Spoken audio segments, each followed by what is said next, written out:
से बनती है ये मैं कैसे कर सकता हूँ, इसका फैसला तो जनता करेगी और 14 तारीख से जो मतदान का जो रिजल्ट आएगा वह बताएगा कि किससे किससे।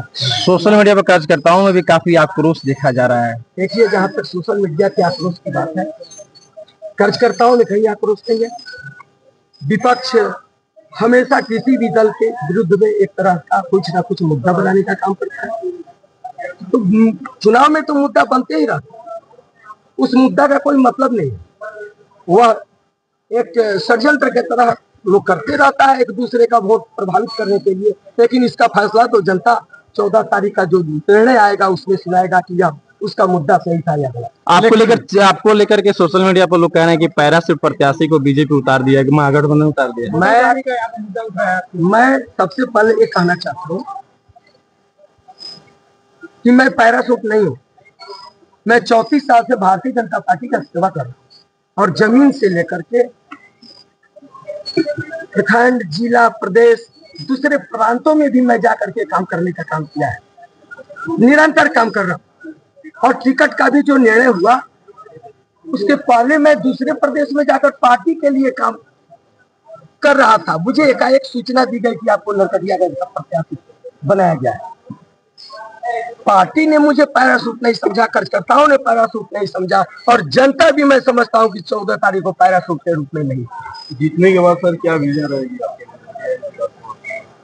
जीतने के बाद मैं पुनः बताना चाहता हूं कि क्षेत्र का विकास, राम राज्य कायम करना, भ्रष्टाचार मुक्त व्यवस्था कायम करना और सबसे पहले आम जनता के बीच यह विश्वास दिलाना। हर जनता यह समझ जाएगी कि संजय पांडे विधायक केवल नहीं है, यहाँ के हर जनता, हर वर्ग के लोग विधायक हैं। यह भाव मैं पैदा करूंगा और मैं जिले में इतिहास बनाने का काम करूंगा। मेरा उदाहरण बनने का लोग प्रयास करेगा, यह समय बताएगा। बाहरी प्रत्याशी आपसे पहले जितने भी यहाँ से विधायक रहे हैं सबके कामों को सर आप देखे हैं, लेकिन आप तो कुछ नया सोचे होंगे कि इन लोगों के कार्यों से हटकर हमको क्या क्षेत्र में करना है। सबसे पहले मैं ये कहना चाहता हूँ जी कि मैं हनुमान जी नहीं जी, मेरे माथे पर भी बहुत कुछ नहीं लिखा हुआ जी जी, जिसको आप पढ़ सके या समझ सके। हाँ। ये तो समय बताएगा जी कि मैं क्या और कैसे करके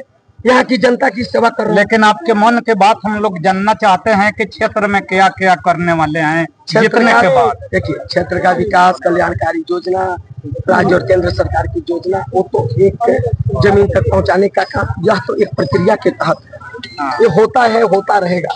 सबसे बड़ा काम जो मैं बार बार दोहरा रहा हूँ, आम जनता के मन में जब यह भाव आएगा कि मैं स्वयं विधायक हूँ, मेरा सब काम हो रहा है, राम राज्य कायम हो गया, भ्रष्टाचार मुक्त व्यवस्था कायम हो गया, तो यही सबसे बेहतर। अपने विधानसभा की जनता को क्या संदेश दीजिए?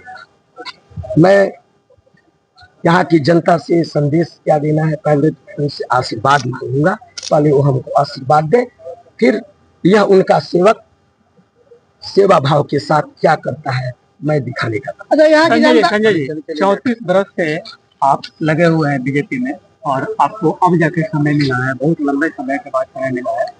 आपका एक पोस्ट आया था कि मैं भी चंपारण का चाहत हूँ, एक बार जरा मुंह से एक बार शुरुआत कर दीजिए, बोल के उसी से शुरुआत करते हैं। मैं उस शब्द का प्रयोग किया था, लोग जिस तरह से उसका अर्थ लगावे, अलग अलग उसका अर्थ हो सकता है, लेकिन मैं सही बात हमेशा कहते रहने का काम किया। पार्टी के अंदर, आम जनता के अंदर, प्रशासनिक तंत्र के अंदर, आम जनता के अंदर, यह मेरा स्वभाव है।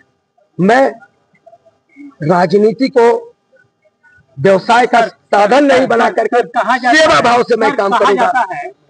पद पे रहते किसी का आकलन नहीं किया जा सकता है। जब आप पद पर थे निर्विरोध, कई बार आप अध्यक्ष रह चुके हैं, जिला अध्यक्ष रह चुके हैं बीजेपी के, लेकिन अब जाकर आपको 34 साल के बाद ये मौका मिला है कि विधायक बनने